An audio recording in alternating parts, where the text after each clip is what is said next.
What's up, London, Ontario? Looks like we need to have another chat again. This time, it's going to be a bit longer of a video, so be warned. Alright, you still with me? Let's do this. Okay, we're going to do some basic math, and we're going to clear up some rumors, and then I want to hear what you guys think. Let's start with talking about the micromodular shelter program. $7 million paid by the city to start up this program, supposed to run for 16 months, 18 months, something like that.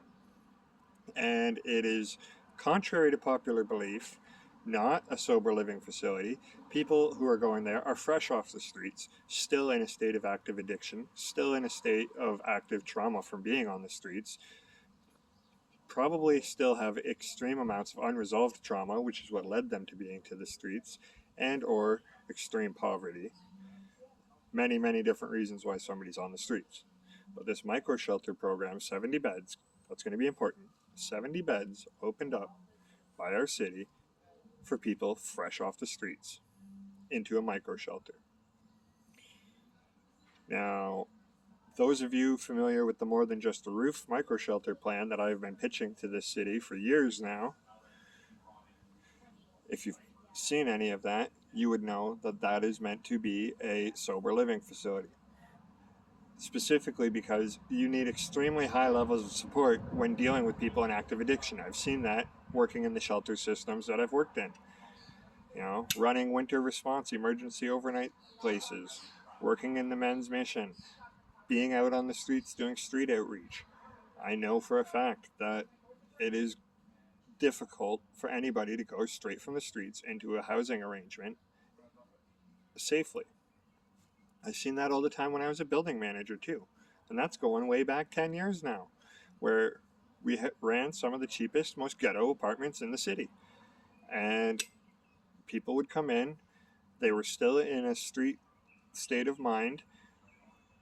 It became unsafe very quickly because these people were often unsupported and unassisted.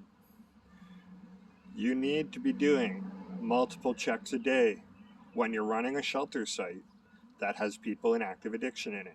The men's mission does bed checks, room checks every 4 hours like clockwork. I know because I used to have to do them every night. The Arcade Street Mission, when they run their shelter systems in winter response, they have staff at the ready 24/7. Especially when we were doing winter response, you had 50 odd people in the same room sleeping together, many of them in active addiction. We had staff on site in that room at all times. If you're taking on the responsibility of supporting and caring for these people, you need to make sure you're doing it properly in a way that is more than just checking on them once a day at most. Do 2 checks a day, minimum. Check in the morning, check in at night. See where it goes from there. You know what I mean? So yeah. Hopefully that clears up some of the confusion. It's not a sober living site. It's 70 beds, people fresh off the streets, people who are nowhere near ready, in many cases, to be immediately housed, especially with the low levels of support that people get once they become housed. And then, the province decided it was time to close down the safe usage site. Again, clearing up a rumor here, the safe usage site does not distribute drugs, does not give you safe supply drugs. Safe supply is given out at pharmacies and other locations. The safe usage site was for people who are trying to stay alive long enough, hopefully, to recover from their addiction, or who at the very least simply wanted to stay alive. It provided a safe place where people who were already going to be using to use, where you had staff on site who could help test your substance, make sure it wasn't tainted, who could help make sure that you were safely doing what you needed to do, and who were there ready immediately if anything went wrong. That's all that site was meant to do. It was not meant to be a place that hands out drugs, and it never has. It is a place where people can go and learn about recovery, can learn about rehab options, can learn about housing options or what have you. They had staff on hand, educated and informed, some of whom are good friends of mine, that were ready to help you as soon as you asked for help. So that's gone. I think it's closing down next month, actually. And now, after a solid month of heavy losses in our community, they're closing down the House of Hope, which is a 40-bed supportive living site. 40-something beds. I think it's like 42 or 43. I can't remember.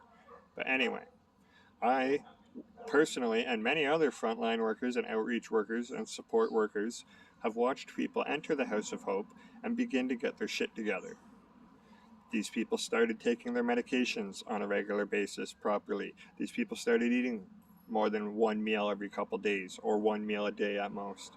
You know, these people had a roof over their heads. They paid rent. They had staff on site to help them, but they were one step closer to living in an apartment than they were if they were living in the micro shelters. So we just lost that 40 some odd beds. So we opened up 70 beds for people straight off the streets. And then we took 40 beds away from people who are ready to progress and advance their lives. So really, we opened up 30 beds when all is said and done, give or take a bed or two. Because the reality is, people from that micro shelter program should be graduating from the micro shelter program into a place like the House of Hope. And then you graduate from the House of Hope into a place like Indewell, or whatever your next level of housing looks like. For some people, that might be an actual apartment. For other people, it's going to be a different form of supportive living. The options are many, but it takes time to get there. And if we want to give people time to get there,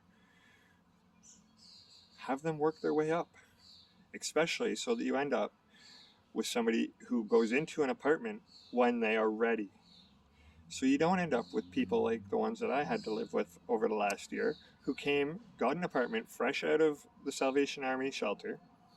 Landlord thought he was doing them a good thing, cut them a discount, let them move in, but they were still in that street state of mind. They started letting people stay over. They started filling the house with strangers, and they were, still using heavy drugs in the home. They were still in a street state of mind. They stopped paying their rent almost immediately. And it's like these people weren't ready to be housed yet. They weren't in the frame of mind. They weren't in the state of motivation to advance themselves in life yet. Or if they were, when they got here, they certainly weren't supported enough by the system to maintain that.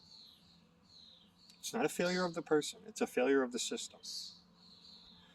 So we gained 70 beds, we lost 40, which nets us 30 beds, and we have no supports for people except for a slightly supportive option of them at the micro shelters. Make it make sense, London. Make it make sense, please. Please and thank you. Anyway, stay groovy. Glad you stayed with me. Let me know in the bottom.